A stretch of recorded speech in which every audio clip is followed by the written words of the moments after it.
আসসালামু আলাইকুম, this is ময়ূরফারি here. আমাদের জীবনে যে কোনো পরিস্থিতিতে যে কোনো সময়ে আমাদেরকে কি করতে হবে? হিল করতে হবে নিজেকে।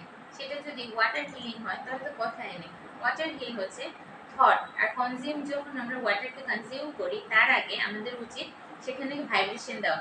পানি একমাত্র যেটা কিনা আপনার সকল কথাকে এক দ্রুত সময়ের ভিতরে অ্যাবজর্ব করে। তা আপনি যখন পানি খাবেন সেক্ষেত্রে আমি হেলথ নিয়েই কথা বলবো। হেলথ আমাদের জীবনে কিন্তু খুব খুব গুরুত্বপূর্ণ। I am healthy, I am a peaceful soul, I am a happy soul, I am my life is filled with abundance. আমার আশেপাশে সব কিছু ভালো, আমি যা কিছু দেখি খুব সুন্দর, আমি খুব ভালো আছি আলহামদুলিল্লাহ।